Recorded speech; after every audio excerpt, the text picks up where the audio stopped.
So now we're going to go through this piece here, and we're going to go through it a bit quicker than the last one.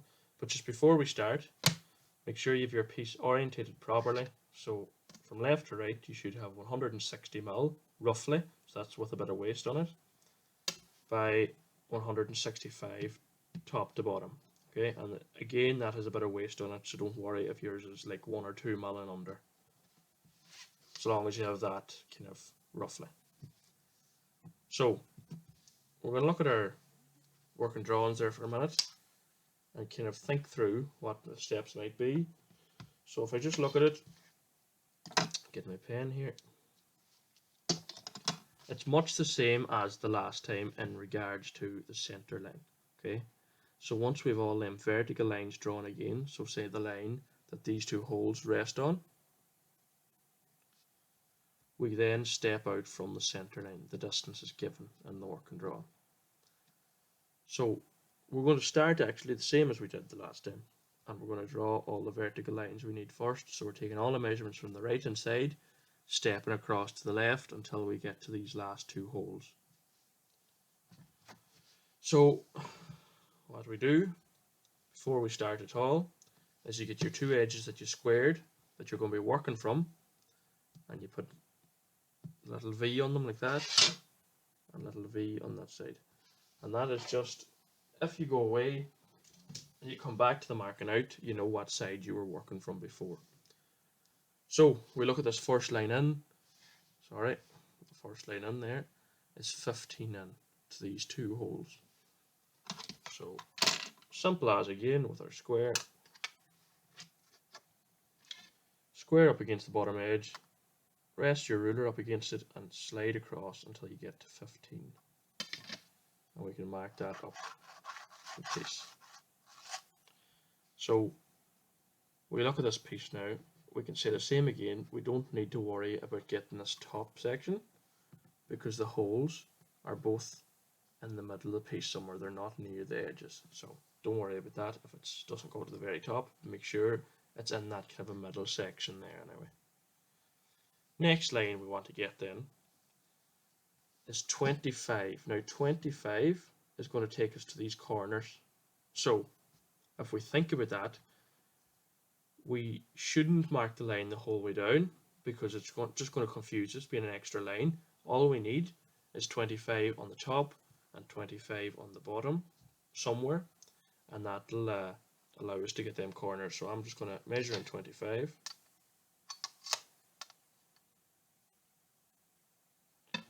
I'll draw the line somewhere near the bottom like that. Not at the very bottom because we're going to be coming in a bit when we have the waist cut off. So I'm going to do a bit there and a bit up the top. So I'm just going to extend that up the top a bit. So if we see now, that line in 25 is just marked near the top and near the bottom. So we know somewhere around there is going to be these two corners, that corner, or that point I should say, and that point. And we've nothing in the middle there on that line, so there's no point filling it in the whole way. And that'll help us identify them at the end as well. So back to the working drawing. The next line in is this one here, or the next hole in, sorry, is this one. And it doesn't give us a direct measurement from this edge, but what we have is 16 mil back from this line. And then we have to find this line here is 21 plus 25 away from this right hand edge. So 21 plus 25 is 46. 46, take away 16 to go back here. So we take away 16 is 30. So we can step 30 in from the right edge into this line here. And if we look down, that hole's only on the top of the piece, so we don't need to mark it down the bottom. So I'm going to measure it this way. I'm going to mark in 30. So it's going to be somewhere there on that line there, and it's only on the top of the piece because there's no hole down the bottom to go with it. Now the next thing we could mark would be this center point. So that point there is the center for this big radius out here. So it actually shows us that in the working drawing. So it's radius 10, and that's extended from the center point. So simple as adding 2 together there. We have 21 plus 25 takes us out to that line which the center's on. So I'm just going to use a square again, measure in, and what did I say it was? 21 plus 25 is 46. So 46 in from that edge.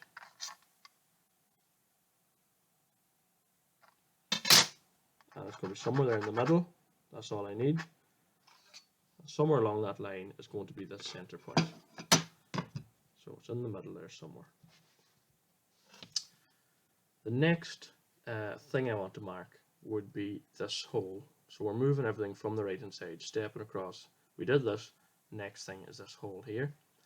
Same again, it's on that center line somewhere, so we don't need to mark up the top and down the bottom, just round the center roughly. And that is 76.5 in from the right hand side. So that gives us the measurement straight away. We can just measure that in.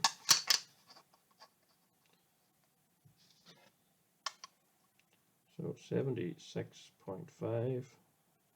And don't worry too much about getting that particular hole very accurate. So that middle one on the top layer piece, because that's only for feeding the wires down into the bottom layer. So somewhere again in that center, and we'll find where in a wee while. So we're over as far as here now. We've 2 different things left to mark. So we have the center point for these arcs and the center point for these holes. So what I might do first is just do the holes first, and mark all the holes in, just so we don't get confused with too many lines. So we can work that out now. We have 10 mil in from this corner here, or this point is where these holes are going to rest. So that line that the holes are resting on is 10 mil in from that point. Now we need to figure out where that point is. So if we look up here, we can see there's 117 out to here. So 117 mil out to this point here, and then it's 12 back to that corner point that we're looking for. So 117 minus 12 is 105. So 105 from the edge out to this point here. So from this right hand edge over to this point is 105 plus 10 for these holes here is going to be 115. So rest my square in the bottom edge again, slide across to 115 on the ruler, and I'm going to mark that. I'm going to mark that on up.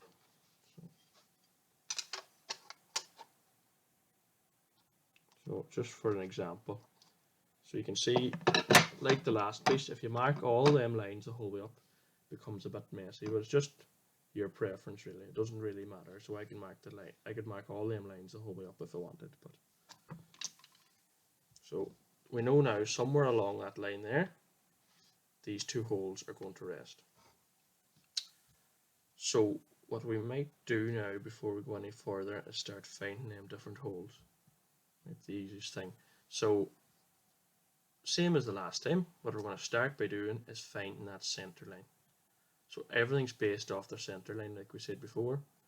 So get the total height of your piece and divide it by 2. So my piece is 165. So half of 160 is 80, half of 5 is 2.5, so 82.5 is going to be my center line. So I'm going to use the square on that edge over there again. I'll just turn it around so it's easier to hold. And I'm going to measure 82.5. So my center line now is along there. And I want to mark that across the whole way. So you can extend that over with your ruler if you need to. So now if I look at that, there's my center line across the whole way. So straight off the bat, what we can do is we know that this center point for the curve and this hole rest on the center line, so we can mark them straight away. So this one here is going to be that hole, so we can just mark 5 because it says a diameter of 5 there. So pen's not showing up great, but just write in 5 beside it so you know when you're at the drill. And then this here is the center for that curve. So what I might just do is put a stroke through it like that diagonally. So that's different than everything else because it's at an angle. So I'll just know when I go to it that that's my center point that I'm going to work off. So you could write in C for center, you could write in center if you wanted, whatever will keep you right. So now for the first holes, we can measure out 35 as it says in the working drawings here from that center line. So that's in 15, so that's the first line which we drew, which is in 15. 35 on either side. So 35.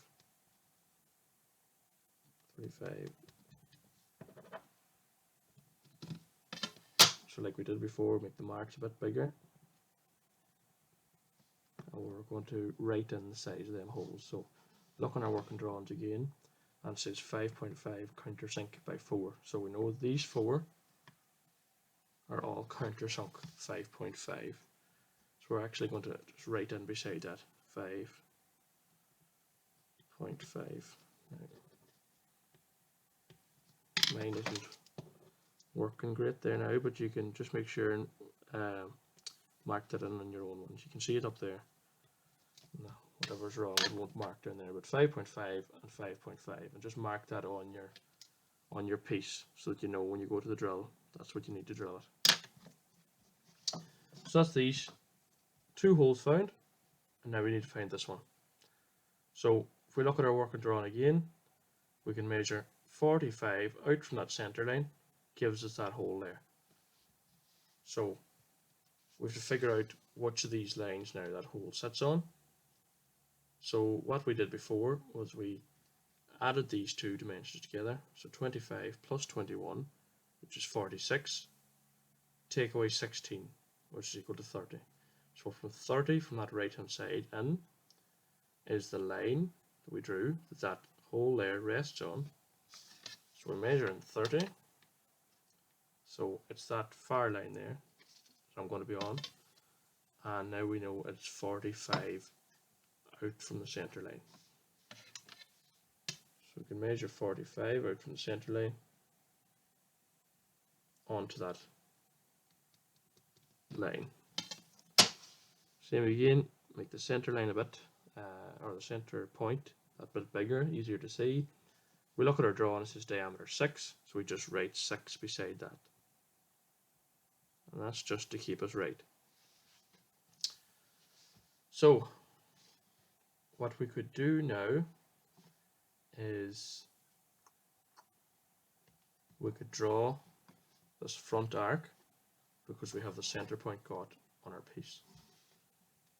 So just do whatever you can at every stage instead of leaving everything until the end. So just put my pen into the compass again. We can see it's radius 110. So I get my ruler, put the first pin on 100, and I want to go to 210 because that means that the distance then will be 110. Put the pin of the compass or the spring dividers into that center point. So we marked it with a little diagonal line so it'll be easier to find. And we just mark that.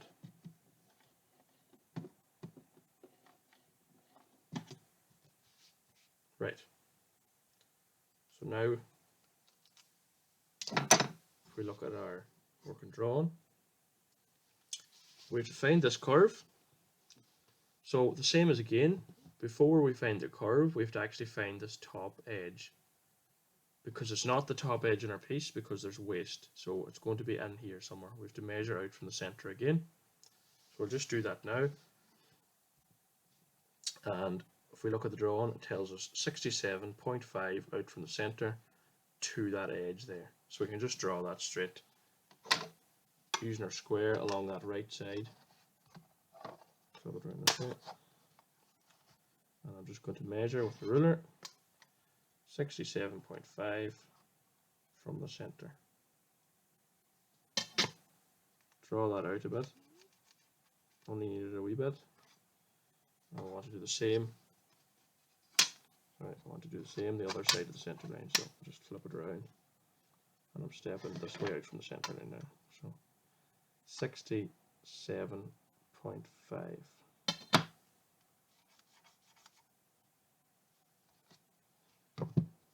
So now, what we have there is this top edge, but we don't know where the curve sits in that or where this corner sits in it. So we have to look again, and radius 17.5 is what we're given for this curve. So the same as what we said before.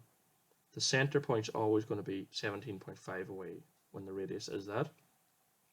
So we can come in 17.5 and come up 17.5, or down and in from the top side, and that'll give us the center point for that arc. So I might just do that now. So what we'll do is, this is our top edge, we're going to come down from that 17.5. So using my square again,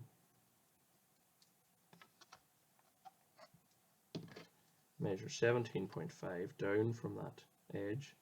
So 17.5 and mark it in like that.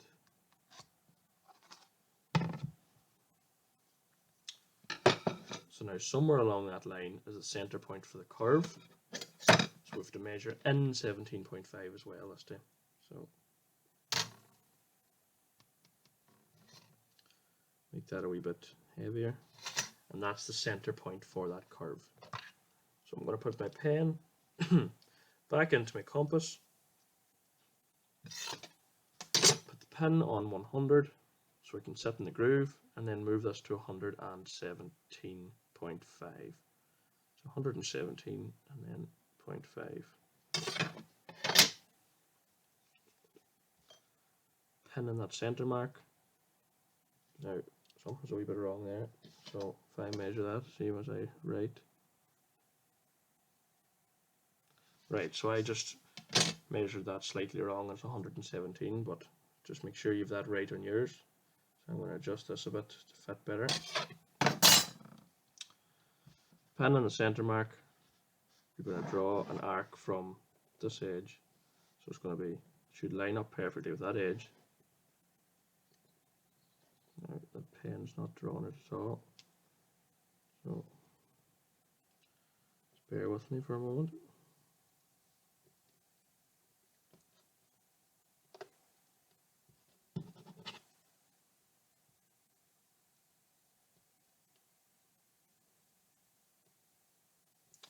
Right, well that's not going to work for whatever reason now, but you know how to use a spring dividers or a compass at this stage. So it's just going to join a curve round there, roughly. Right, so that's obviously not what it's going to look like, it'll look better than that, but just use your compass or your spring dividers to create that curve. And then that takes us up to about this point here, right? So like before, there's a flat spot in here, and we know that because it's 25 out to this point, but the radius is only 17.5. So it's 17.5 into here, and then we have some sort of a difference until we get to 25.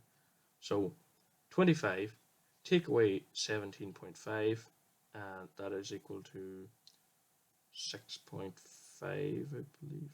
Am I right? 7.5, sorry, I think.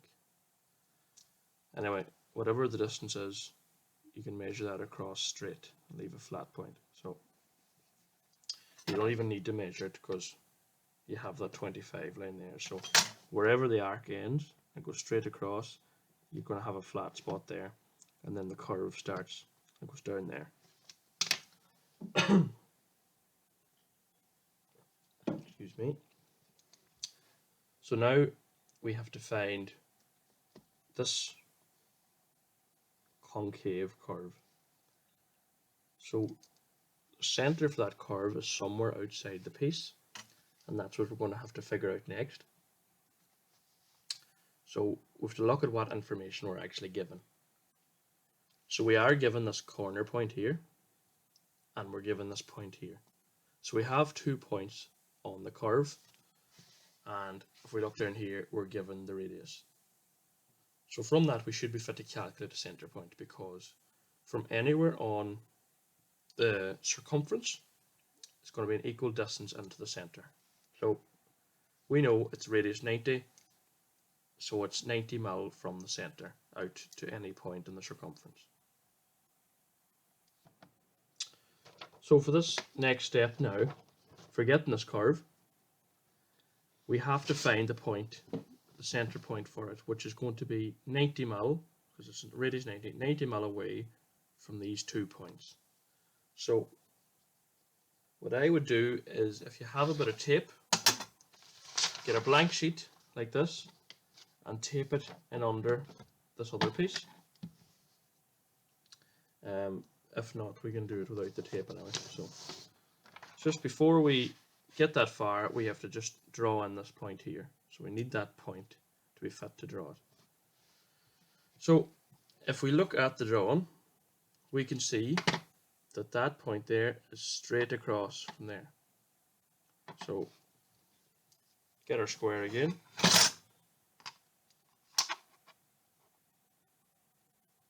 And we extend across that line.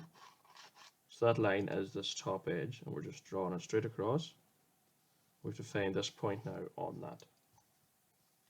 So what we can tell from that, what we can tell from the working drawing, is it's 117 out, and then it's back 12 to this point. So 117 minus 12 is 105. So if we measure out 105 on that line, that'll give us that point there. And that point here is equal to that point on the working drawing. And then if we measure 25 is there. So that point there is equal to that corner point up there in the working drawing. So now we can get our compasses again. Right, move that out of the road just. So compass, and set the compass distance to 90, because it's a radius 90.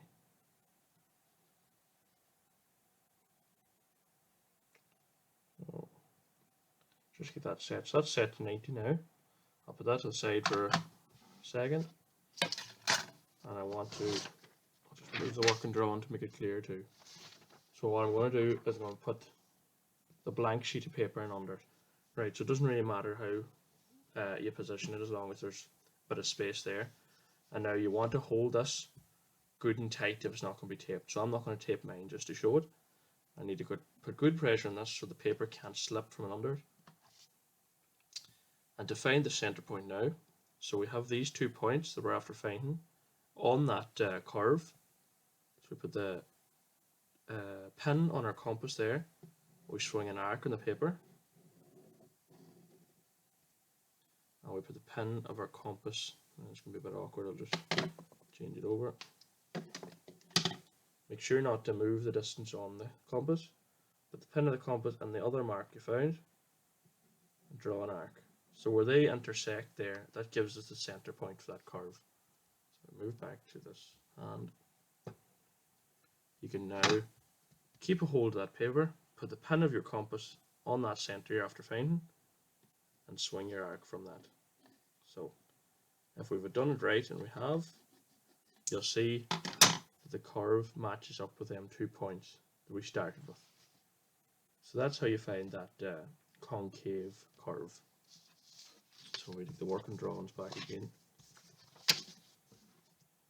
We now have this curve here, our little flat spot, and then we have this dip, or this concave curve drawn here as well. So now all we have to do, well, we have to draw on the other side as well, but what we have to do now is draw this curve here, so this smaller curve.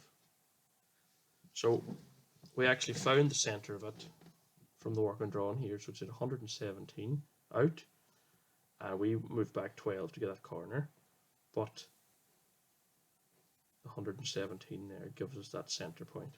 So what we can do, and just how we know that, I'll just go through how we know that, is because down here it tells us it's radius 12. So from any point in that edge of the curve, which is this point here, N12 is going to be that center point. So we're going to measure across 117 .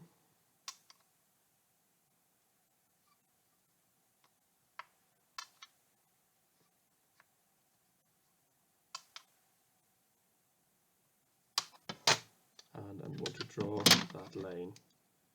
So it's fairly close to the other line. I'm going to draw that line top to bottom.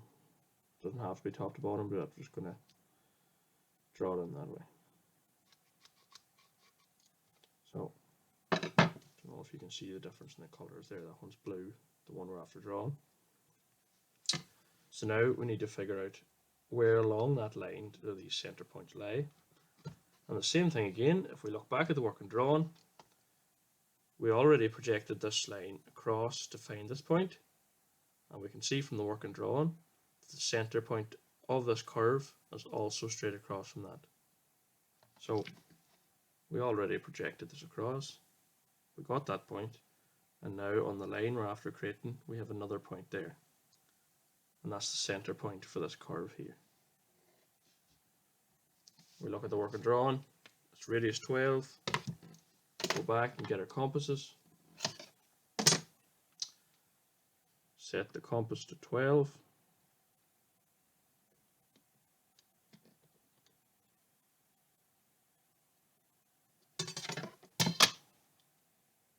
and swing that arc then from that point. So it should line up, it should merge in with the curve, the bigger curve we're drawing. So it's a bit faded there, but it does up the top, you can see it. And we take that down until it hits that horizontal line. So compass after moving on me again, just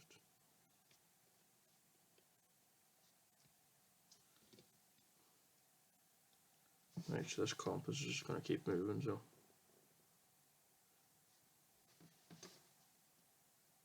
I have to try and rough it in, and then I'll sketch it in round. So you can probably see that anyway, but just I'll heavy it in round. So now it shouldn't be an issue if you're using spring dividers anyway. You might be careful if you have a compass, but your compass won't be like this one I have anyway, so that's why it wobbles. The actual leg can move on it, so just watch out for that if you have the same compass. So now we found the front curve, we found the smaller tangential curve, the concave curve, and these corner curves. So we've all that. So we basically have half of that outline all done. The same as the last one. I'm not going to bother drawing it down here because it's the same thing just down on this side. So you should be fit to figure that out. Just check if all the holes marked out. So I have these two holes, center. Now I just see that I didn't actually mark in these two holes over here. So I never actually marked them on that line. So that was 100 and what was it? 105 out, I think. Or no, it was 117. Take away 115, is it? Something like that. Yeah, so it was 115 out to that line that these holes are on, but I never actually marked the holes on that line. So if we look at the work I'm drawing again, it's 48 out from the center.